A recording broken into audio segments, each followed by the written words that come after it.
Great. Do you want to go a little closer? Oh, yes. Let's do a big, warm kumbaya here. This is a great moment. Good morning. I am Senator Hannah-Beth Jackson, the chair of the Legislative Women's Caucus, and I am not just extremely pleased to be here today, I am ecstatically excited about the opportunity to stand here with so many of my colleagues and members of the Women's Caucus, Democrats and Republicans alike, on what I believe is a truly momentous occasion for California, its women, and its families. Today, the Assembly is going to be voting on my bill, SB358, the California Fair Pay Act.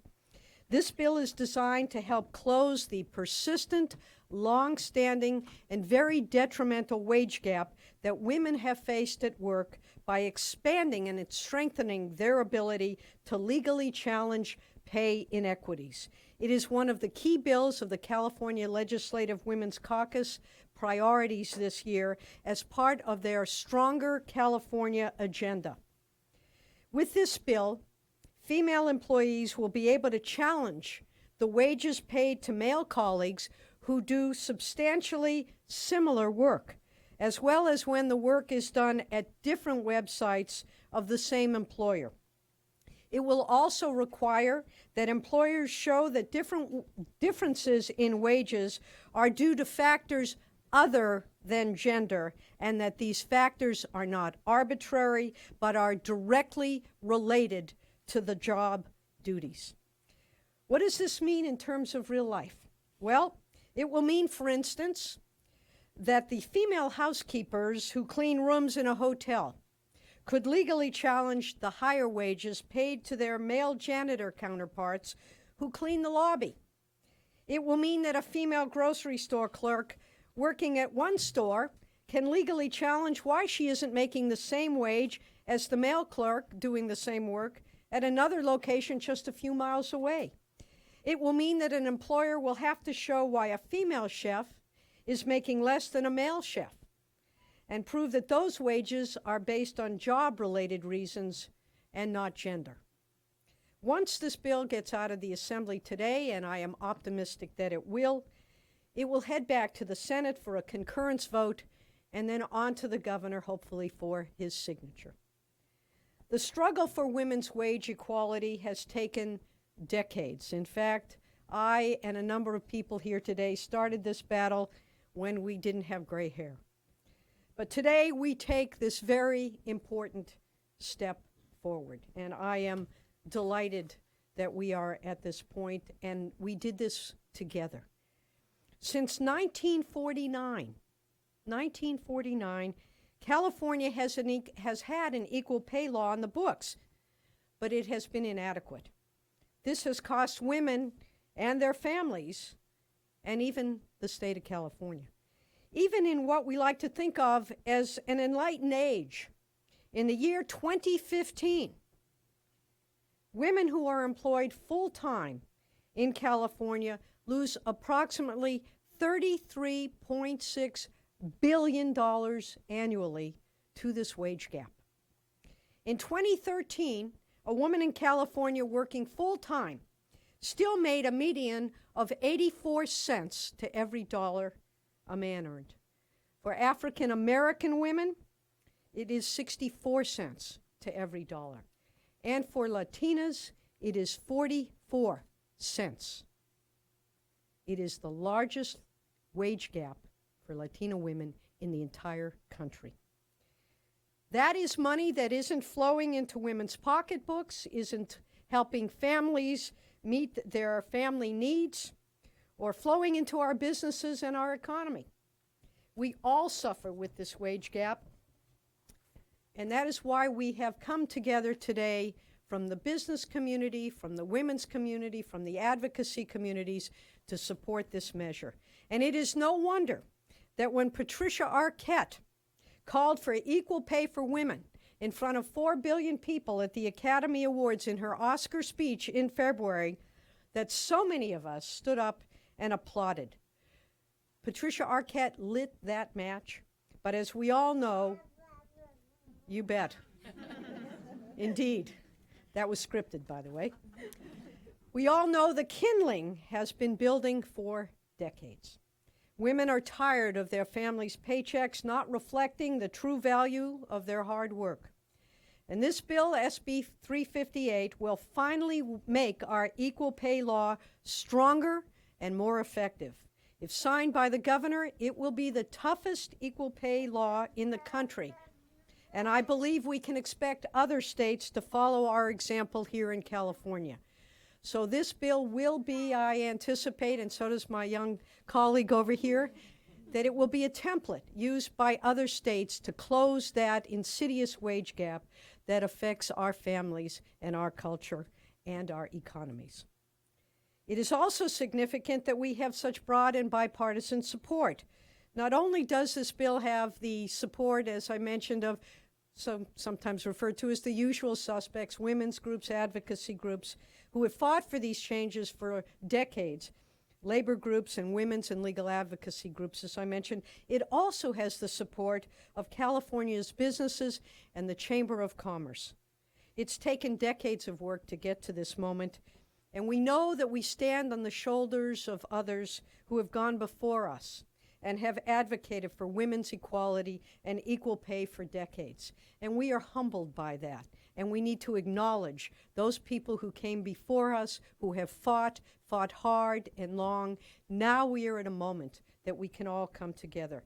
And on Wednesday of this week, which is Women's Equality Day, we will mark the day in 1920, 95 years ago, when women were granted the right to vote.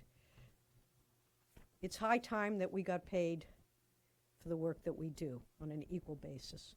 And there are a lot of people who worked on this bill that really need to be thanked.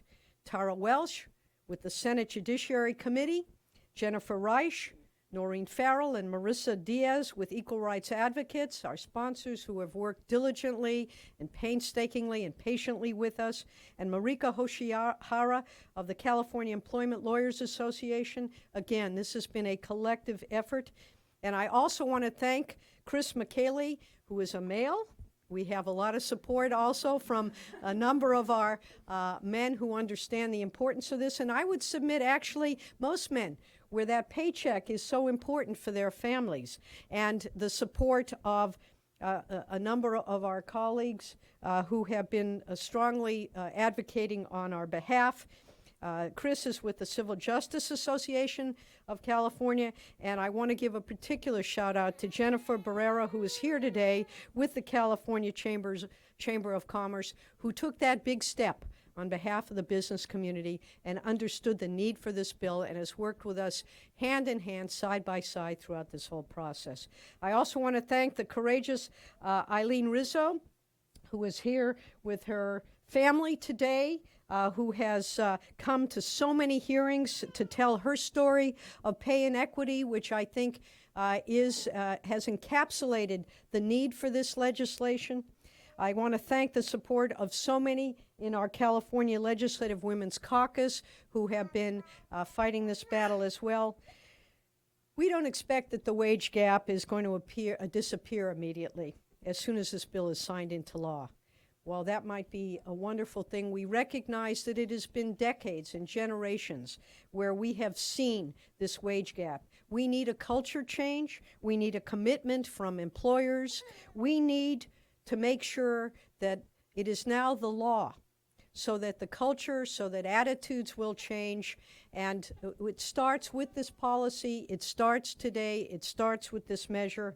And I want to thank all of those people before us, who came before us, who stand with us today for their hard work. And I want to thank those employers and employees in the future who are going to fight this battle to make sure that when we talk about pay equity, it is pay equity where everyone is paid for the work they do, irrespective of their gender. And with that, I would like to ask Assemblymember Cristina Garcia, who is the Vice Chair of the Women's Caucus, to say a few words.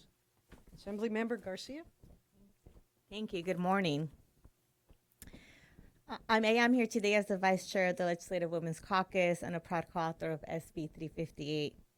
I'm also here as a proud California legislator, a woman, and a Latina.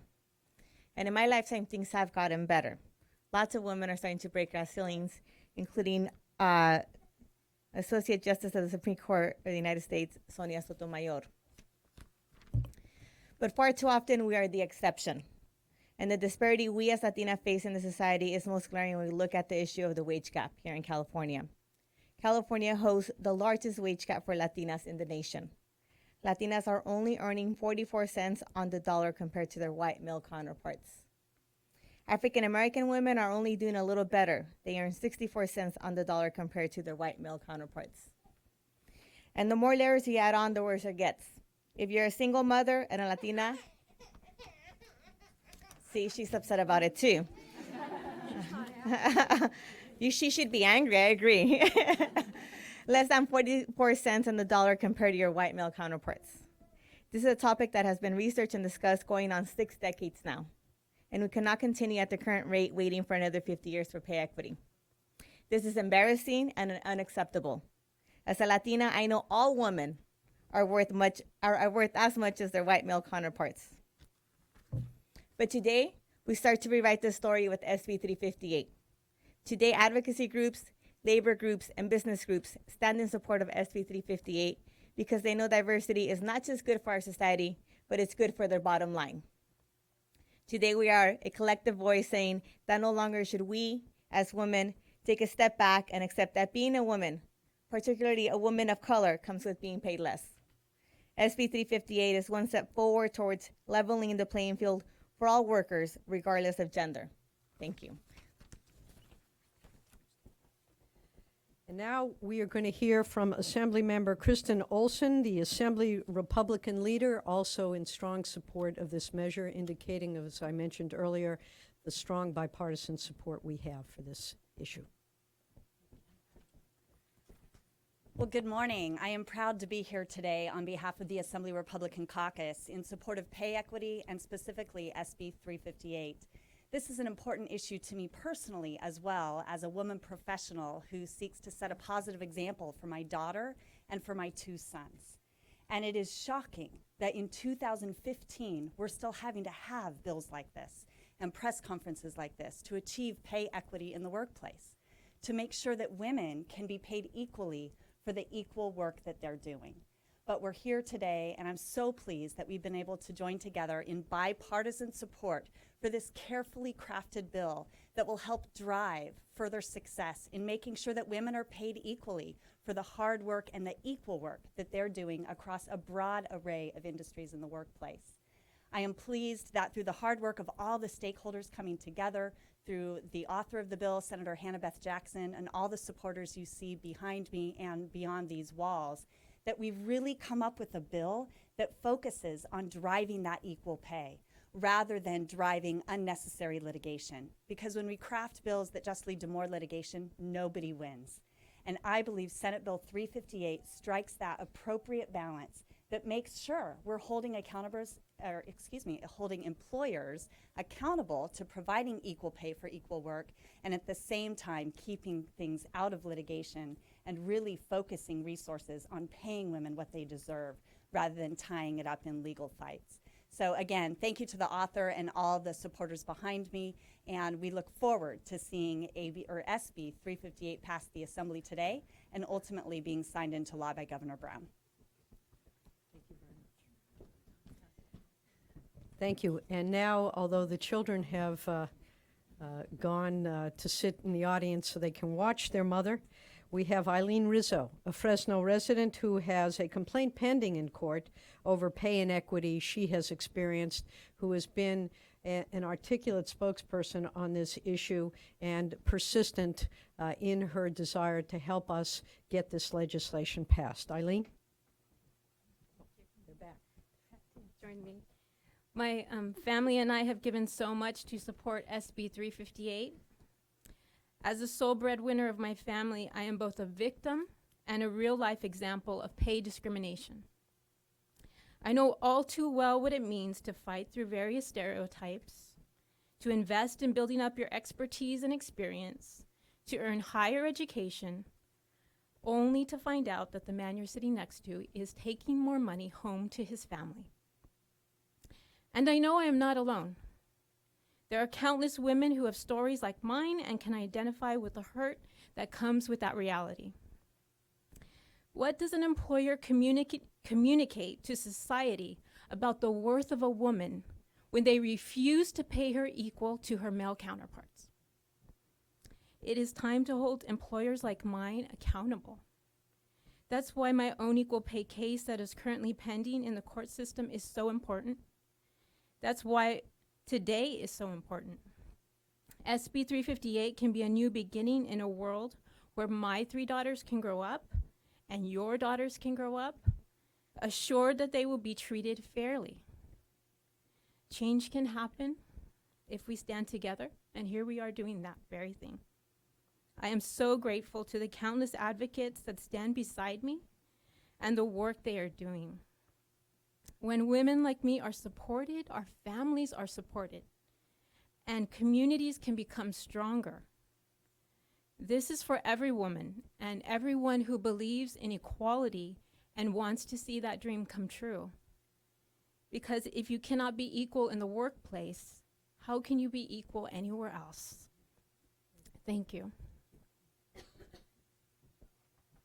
Very well said. And if you've attended any of the hearings on this, Ms. Rizzo has a master's degree and several years more experience than some of her male counterparts who have been paid more than she has. There's absolutely no justification for it, we believe. And hopefully, as this bill passes, employers will recognize that. So as our assembly leader indicates, there will be fewer lawsuits. Everyone will know what the rules of the game are and that they will comply with them. And next we have Jennifer Barrera, who will speak. She is a policy advocate for the California Chamber of Commerce. She has been my partner in this. We don't agree on a whole lot of things, so I'm particularly excited that this was an area where she not only understood this, but has worked diligently with us to bring the business community on board to craft this measure in a way that will benefit everyone. So without further ado, Jennifer. Good morning. Thank you so much to Senator Jackson, the sponsors, and all of the individuals who have worked so hard on crafting this legislation. The California Chamber of Commerce is pleased to support SB 358. Our members agree that employees should be paid equal pay for equal work, and we believe SB 358 emphasizes that point and clarifies it. We also believe that SB 358 provides a great balance between making sure there is no gender inequity in pay, but also leaving flexibility for an employer to reward employees for education, skill, training, experience with regards to compensation as well. We are hopeful that SB 358 will limit litigation as it provides an objective criteria for employers at the outset to determine pay rates for employees and make sure that those are not based upon gender, and will eliminate litigation at the end for any discrepancy in pay or any challenge on pay as well. So we are pleased to support SB 358 and again are thankful for Senator Jackson bringing forward this measure. And I would like to introduce, make sure everyone knows the members who are here. We have Lorena Gonzalez, who's been a very active supporter in this issue. You met Kristen Olson, our Republican leader. We have Patty Lopez here, representative, I never get this right, Patty. 39th District. We have Connie Leva, my colleague in the State Senate, and of course, Christina Garcia, who spoke earlier. That basically concludes the substance of this. If there are any questions, we'll take a couple moments to answer them. If not, thank you all for being here, and onward and upward on this very important measure. Thank you. Any questions?